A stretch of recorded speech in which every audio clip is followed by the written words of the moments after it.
Assalamualaikum warahmatullahi wabarakatuh. Shalom. Om Swastiastu, Namo Buddhaya. Salam kebajikan. Kami dari kelompok 11 akan melakukan project learning mengenai pembuatan eco engine di Kita Hebat. Saya Denul Renja sebagai ketua kelompok 11. Saya Febrina Khairani Dewinta.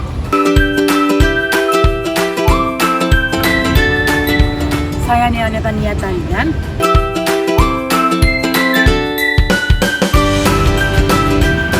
Saya Samantha Yuliana Purba. Saya Dea Sonia Mutia Polina Ambarita.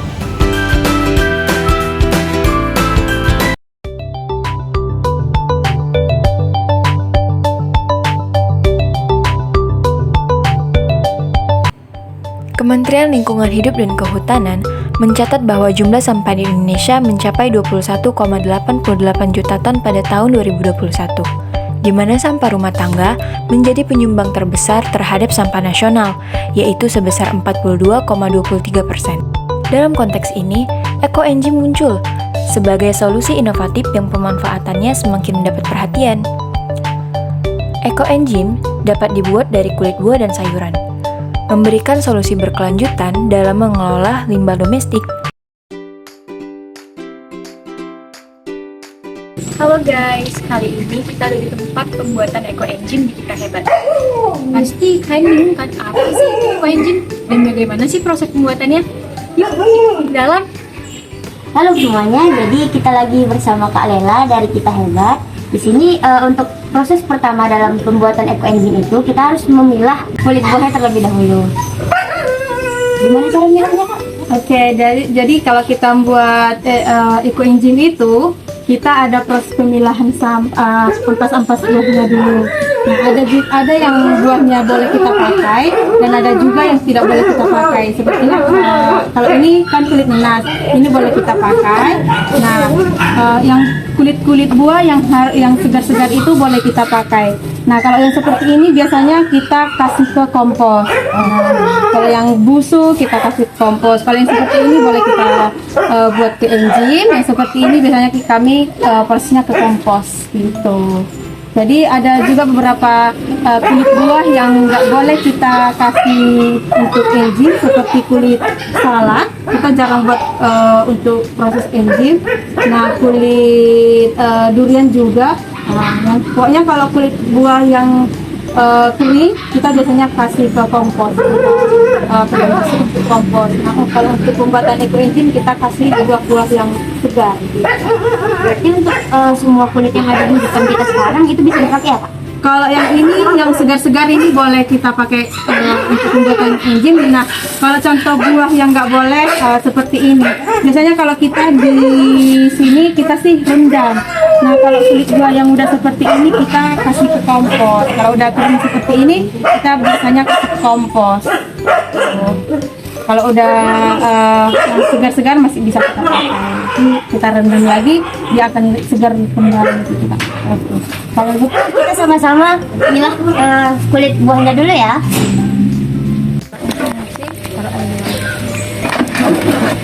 Kita hanya siram-siram tergantung kulit buahnya. Kalau dia agak apa kali ya harus kita cuci seperti ini aja. Cuma untuk apa aja? Iya, untuk menghilangkan kayak pasir, namanya juga dari sampah-sampah kan. Ada pasirnya, ada apanya.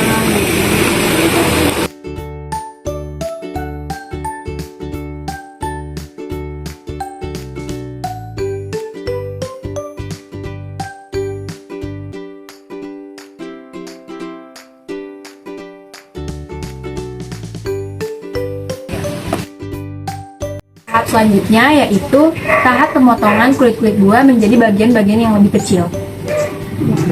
Jadi kulit buahnya ini harus kita potong lebih kecil seperti ini, saya contohkan. Nah, itu tergantung wadah kita yang gunakan sih sebenarnya. Kalau wadah kita kecil ya harus kita potongnya lebih kecil. Nah, kalau wadah kita seperti ini kita potongnya itu enggak yang seperti ini juga kan bisa masuk ke dalam gitu. Kalau untuk saat ini kan kita pakai wadah yang agak besar nih untuk tutupannya, jadi kita pakainya ya segini itu nggak apa-apa.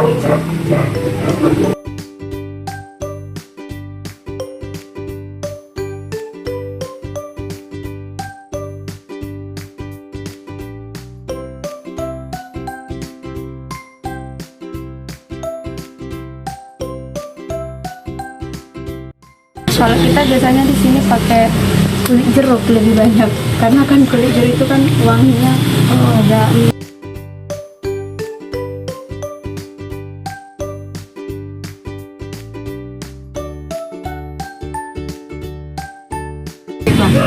Tahap selanjutnya yaitu penimbangan kulit-kulit buah yang telah kita potong menjadi lebih kecil. Ya, jadi kalau untuk pembuatan eco engine itu perbandingannya ada masing-masing. Untuk perbandingan eco engine itu ada ukurannya 3:10:1. Jadi yang 30 yang 3-nya itu kulit buah, yang 1-nya itu ada mulase, dan 10-nya itu ada air. Nah, kalau untuk airnya kita harus pakai air yang bersih, air suling, air minum yang kita bisa minum gitu. Kalau air keran biasanya kita nggak boleh dipakai lah. Kalau air keran, air dari sumur gitu nggak boleh. Nah, karena kan itu bakterinya sangat banyaknya. Jadi untuk ini kita timbang dulu, kita kasih, karena kebetulan wadah kita lumayan besar, jadi kita kasih langsung 600 aja. 600 gram? Ya, 600 gram.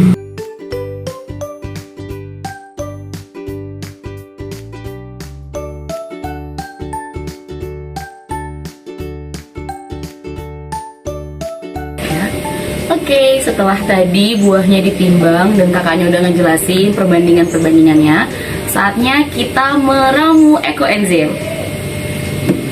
Yang pertama kali dilakukan apa sih, Kak? Oke, yang kita lakukan sekarang setelah kita timbang, nah kulit buahnya kita masukkan ke dalam wadah. Tapi kulit buah dulu ya. Ya.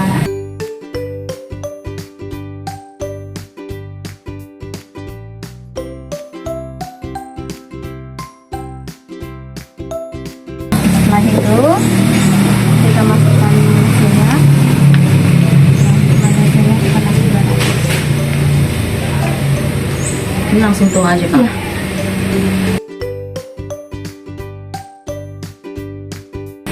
Ini sampai 200 gram.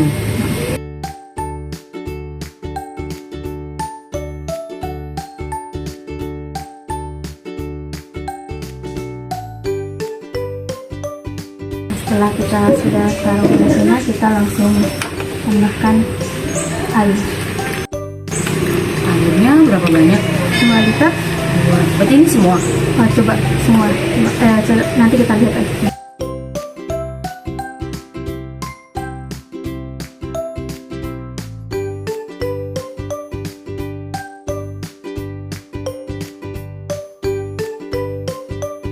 Jadi kalau di wadah pembuatan eco engine itu dia nggak boleh sampai full, iya, dia nggak boleh sampai penuh, karena nanti kan kita lihat beberapa hari kemudian dia akan naik karena ada gas kan. Jadi kita harus kasih selisihnya dari tutup ke buah sama airnya itu memang ada kira-kira 5 cm gitu lah. Terus yang ini kita harus langsung tutup. Ini harus kita tutup rapat, ya. Jadi ini selama 3 bulan kita nggak boleh buka. Dalam arti bukanya itu langsung kita lepas tutupnya gitu. Nah, tapi selama 1 bulan itu kita harus keluarkan gas yang ada di dalam. Caranya kita hanya putar tutupnya saja seperti ini. Kalau memungkinkan dia terlalu banyak gas, kita tekan atasnya aja sambil kita putar. Nah, dia akan mengeluarkan gas. Nanti kalau udah keluar gasnya baru kita tutup rapat kembali gitu. Ya, biasanya kalau kita kalau kita sosialisasi sama orang, biasanya kalau mereka pakai yang wadah kecil, disarankan taruh di meja makan aja biar nggak lupa gitu. Karena sering-sering orang kalau lupa ya seperti yang tadi saya bilang meledak gitu aja sih. Syarat tempat nyimpannya ada nggak, Kak? Misalnya harus disebut yang lembab, kering. Nah kalau untuk tempat yang untuk fermentasinya kalau bisa jangan terkena langsung sama matahari. Kalau bisa, kalaupun ada matahari harus kita tutup lah gitu. Kenapa ada terpal gitu. Pokoknya jangan satu harian di matahari gitu. Kalau sekali-sekali terkena matahari nggak apa-apa. Nah, jadi kalau tempat wadah untuk fermentasi juga kita nggak disarankan pakai kaca. Oh, karena kami meledak itu ya, Kak Iya, ya? jadi kalau pakai yang plastik, oke, gitu. Kalau kaca kita tidak sarankan sih. Nah, jadi sekarang kita lihat yuk gimana proses dalam skala besar di Kita Hebat ini. Yuk, ikutin yuk.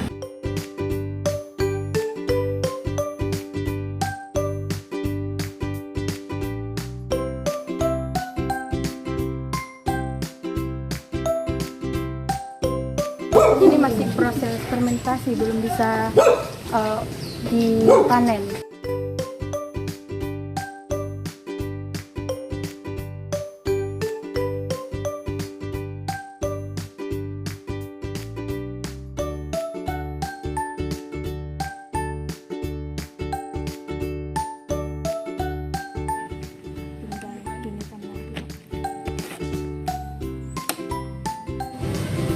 Setelah melalui beberapa proses, ini akan difermentasi selama 3 bulan. Dan setelah 3 bulan akan menghasilkan produk ekoenzim dari Kita Hebat.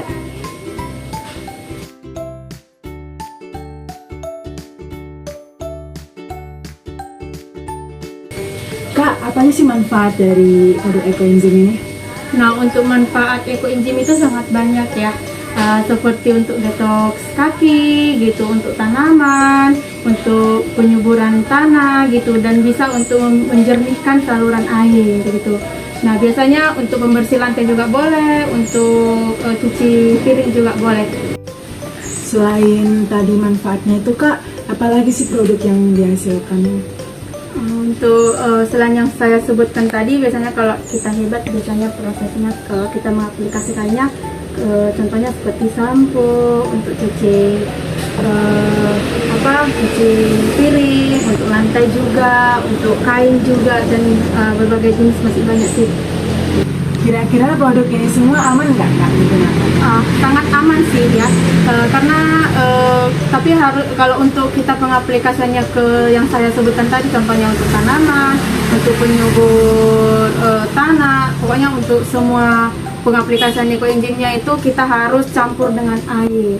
Untuk perbandingannya ada masing-masing. Contohnya kalau untuk tanaman dia cabai kecil, kita pengaplikasiannya hanya cukup ini 10 ml, kita taruh kasih air 1 liter. Nah, itu tergantung tanaman. Kalau kita untuk tanaman yang sudah besar seperti jambu atau apa gitu, mangga yang udah besar, kita pengaplikasiannya juga beda gitu Pak. Baiklah, kita udah selesai menyaksikan proses pembuatan ekoenzim dari pihak Kita Hebat. Sekian video dari kami, sampai berjumpa di video-video selanjutnya. Terima kasih. Pengelolaan sampah dengan ekoenzim mendukung pencapaian SDGs, khususnya tujuan SDGs ke-11, yaitu kota berkelanjutan, di mana ekoenzim efisien dalam mengolah sampah perkotaan, sehingga mendukung pembangunan kota yang berkelanjutan. Tujuan SDGs yang ke-13, pengelolaan sampah ramah lingkungan seperti ekoenzim dapat mengurangi emisi gas rumah kaca, menggantikan proses pembakaran sampah yang lebih merugikan. Tujuan SDGs ke-14, ekoenzim yang terbuat dari limbah organik dapat membersihkan dan menjernihkan air di danau atau sungai, melindungi ekosistem perairan dari polusi untuk mendukung keberlanjutan kehidupan bawah air. Sekian video dari kami, semoga bermanfaat. Terima kasih. Dah.